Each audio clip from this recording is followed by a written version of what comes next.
Hey, and welcome back to another video here on my channel. Today I'm going to show you how to make a shop specifically for a clicker game.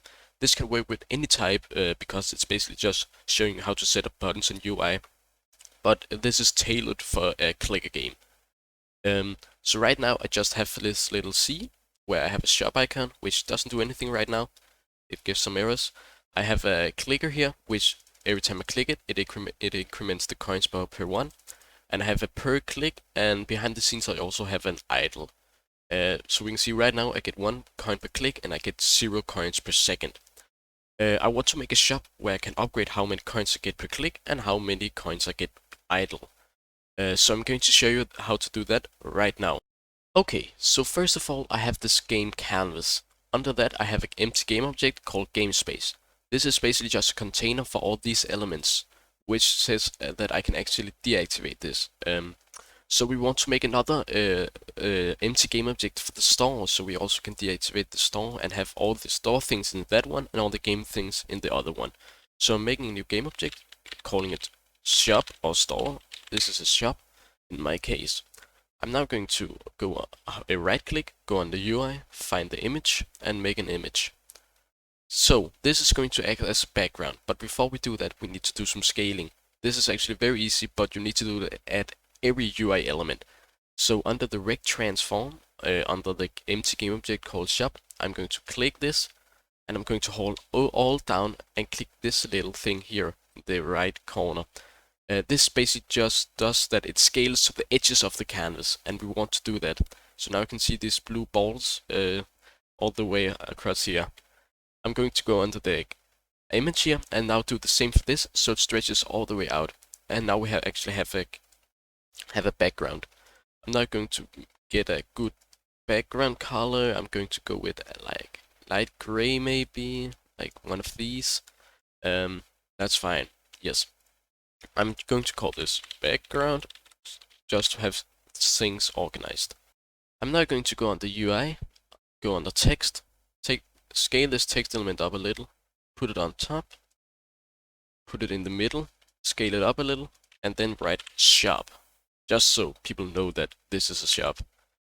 You can of course change the color and font to whatever you like. This is basically just how you do it.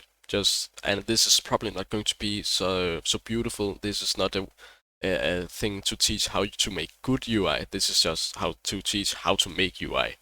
But yeah, I'm going to call this title. Now I'm going to make the actual shop part. So you will want to go on the UI again, scroll down to the scroll view. This is a scroll view, as you know, where you can scroll through a lot of options. Because in a clicker game specifically, you're probably going to have a lot of options, and those aren't gonna fit on one screen. If you know you're probably only gonna have like 3, you don't need to do this. You can just plop the buttons in and fast forward a little bit until we make the buttons. But if you want to have a lot of buttons and things you can upgrade and want to scroll through them, do this. So this is for a mobile game, so we don't actually want these in the middle where you can just take them and scroll them. So I'm actually going to delete both of them. Second of all, we are going to under the scroll view and under the settings called scroll rect. So we want to scroll vertically but not horizontally. So we're going on to horizontal and deactivating that. The movement height, we also want that to be steady. We only want it to go, we don't want it like to spring around. So we're going to change it from elastic to clamped. That was actually the settings for the scroll view. But how do you actually use the scroll view? Well, it's super easy. Open the viewport here, go under content.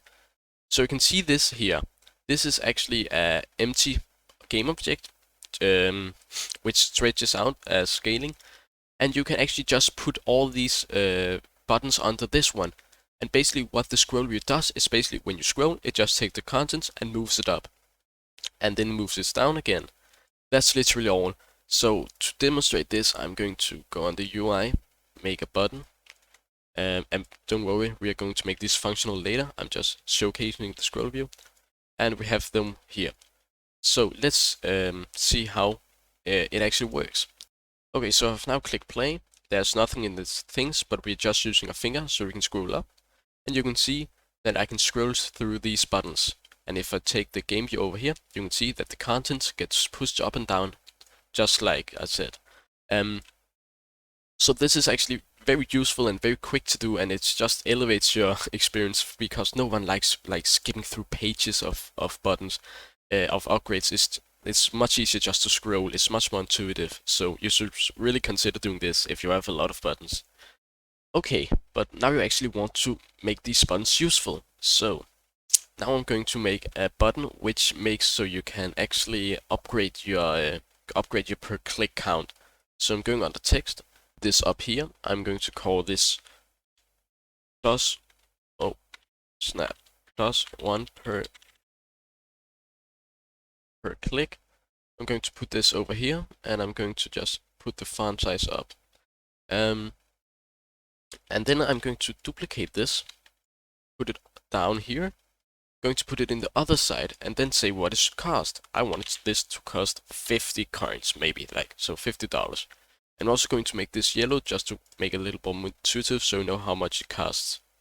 I can also duplicate this, for example, just put it down here, and now make that for the idle one. So I'm going under text, and I will say +1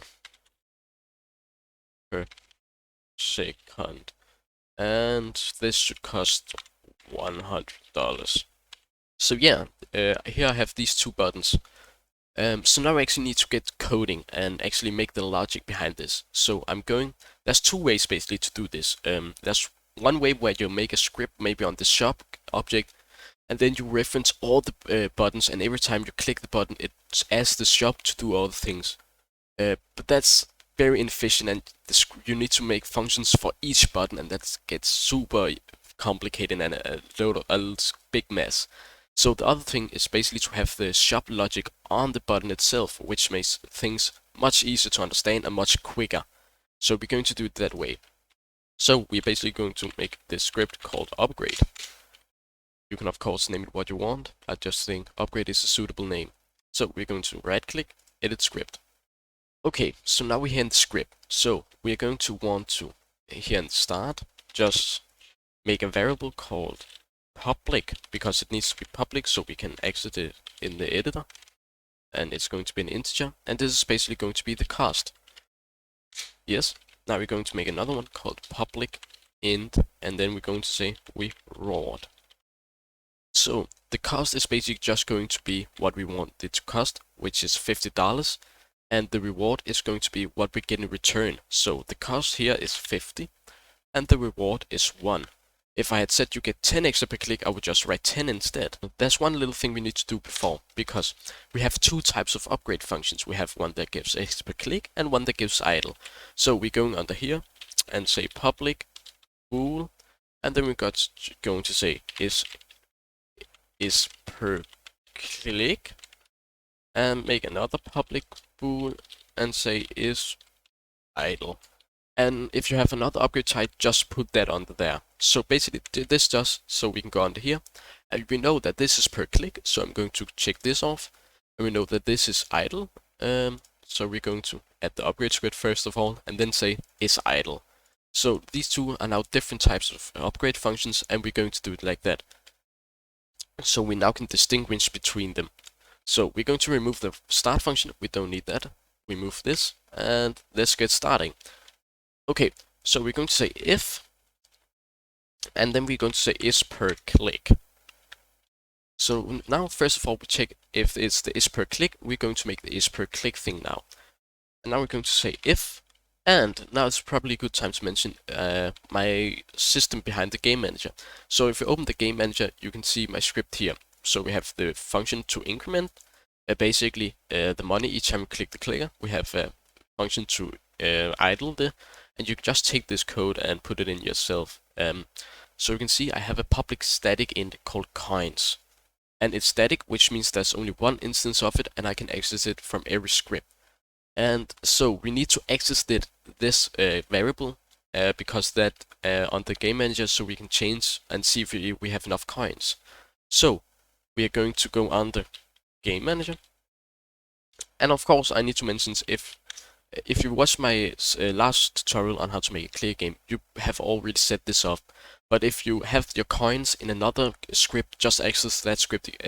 But it's generally recommended you have a game manager script for just every game, which manages all the variables in the game, because it makes it super easy to know which script you need to access. Like, I also have the is per increment amount and idle increment here. It's just one place I need to refer to every time I want to access some global variables. So if you don't have the setup this way, I would really recommend you do it because it's super smart. So yeah, I've now accessed the game manager coins, and I'm now going to check if we have more or equal amount to cost. So, oh, and that is what's capitalized C.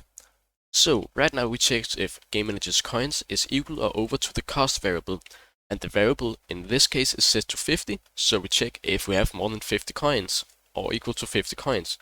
And if we do that, we're going to say game manager again. We are going to access the coins, and then we're going to say minus equals to, and then we're just going to say cost. So if we have enough coins, we're going to basically subtract the coins. We are going to say game manager, and we can see what my variable is. It's called increment amount. So we're going to access the dot increment amount, and we're going to say plus equals to, and then just what it is. So we're going to say reward, and boom, reward. So basically now we've done it.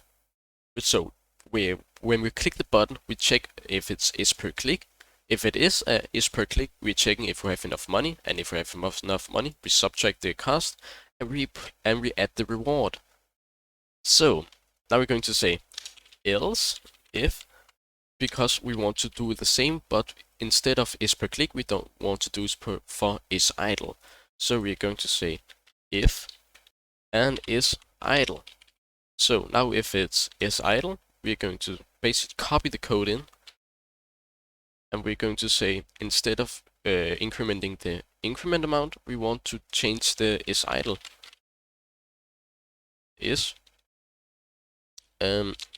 Yeah, it's called idle increment. Just take your variable names. Yeah, idle increment. So now we've actually done it. So let's go in and check if this actually works. Okay, so we have the scripts here. I'm just going to set this button script off and now I can actually show how easy it is. So we just see if the cost is 100, the reward is 1. And this is an idle, and I've already checked that off. So now we actually want to do so there actually happens something when we click this button.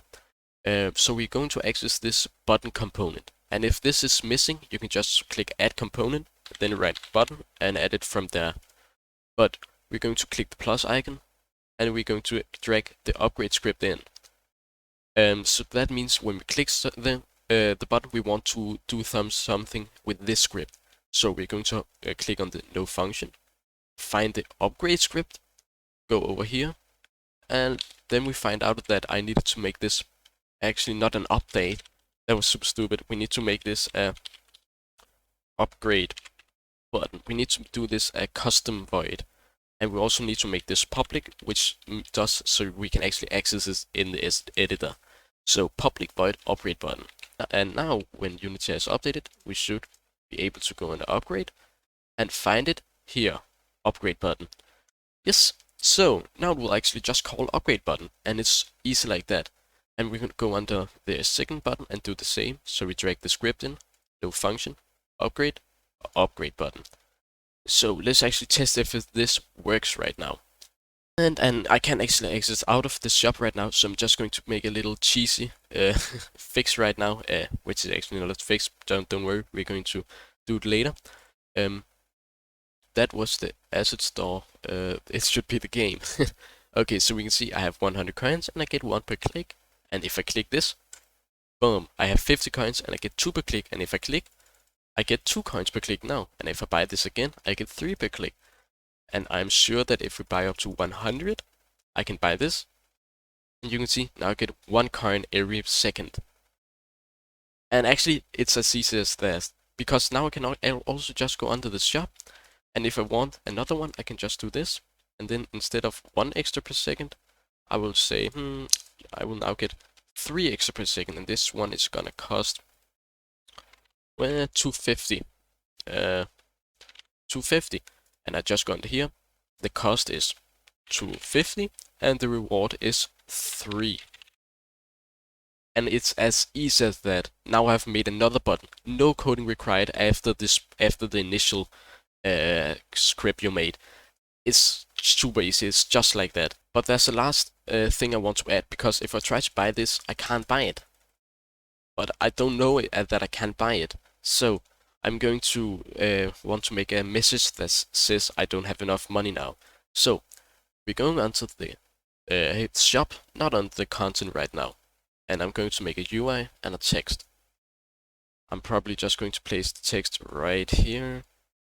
I'm going to say not enough coins. I'm going to scale it up a little, and I'm going to make it red so you can't see you don't have enough coins. That's good. So I'm going to disable the text object in it only, not the whole game object. So now we're going under the operate script again, and we're going to make a new script. So here, when it checks if we have enough coins, we can make an else function, which basically says if we don't have enough coins, it's going to do this instead. So we're going to make a variable and obj.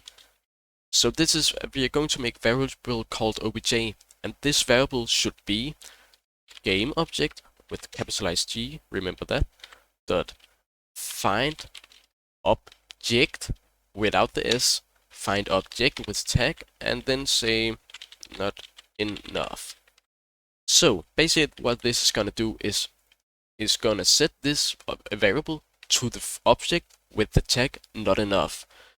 And now we're just going to say obj dot get component, because we want to get the text component of it. And to access to get the text in the script, we want to go up here, say using Unity engine dot UI, because text is a UI element. And we're going to say text. Now it can't. Then we're going to the brackets enable, and then say make it true because we want to show it. So basically what this does is, yes, it takes the game object with the tag not enough, it finds the text object on the object, and then it enables it. Now it has enabled the text object. We will also want to disable it again, because we don't want to have it say not enough coins forever. So we're going to use this invoke option, which basically calls a function after a certain amount of time.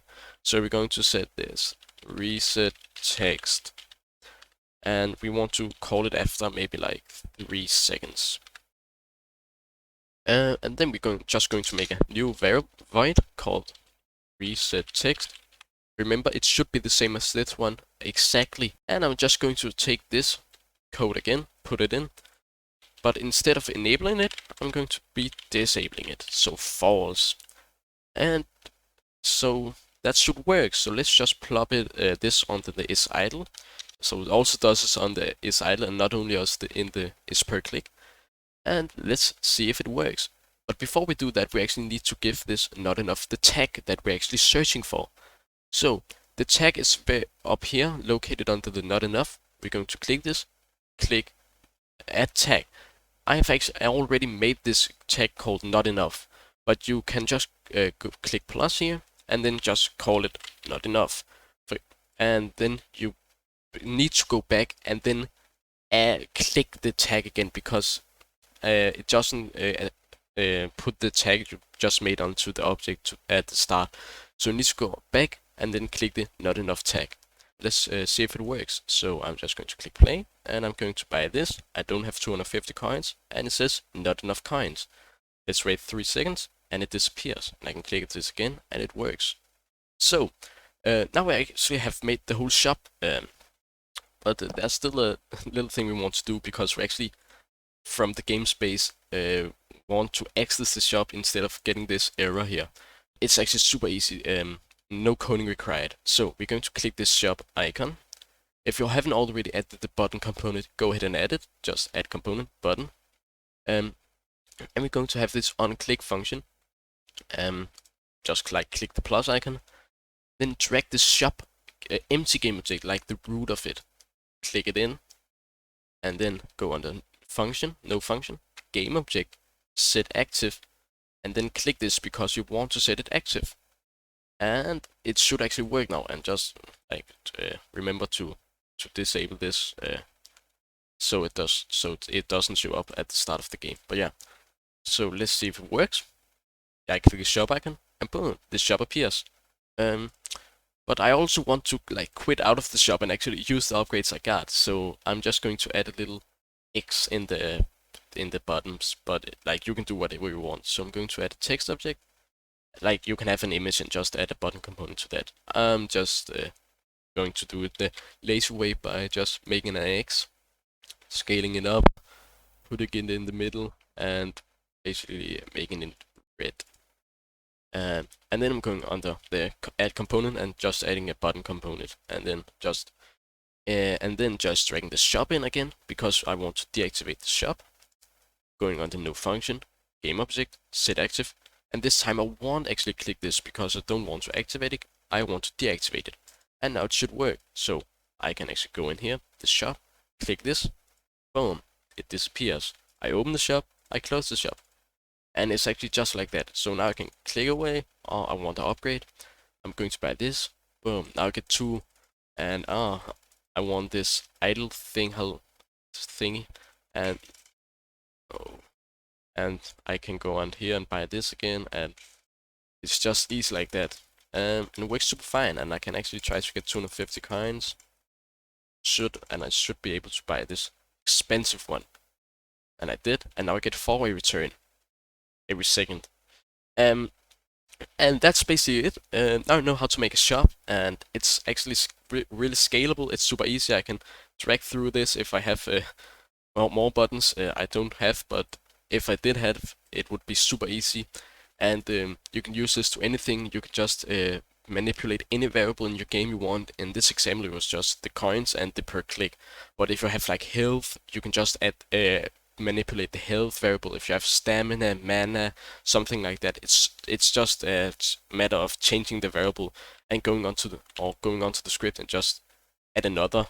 Like I can control C this and say is else if, and then make another is mana, boom, it's mana, and then just make another bool, and then just instead of this just make game manager.mana, and then I need to actually make the variable. But so thank you very much for watching. I also just hit 100 subscribers, which is actually pretty crazy. Yeah, I just want to say thank you, and if you have other suggestions, just leave them in the comment below. And I'm super happy for you guys watching these videos. It actually makes a lot to me. But yeah, I'm going to see you in the next one. Bye bye.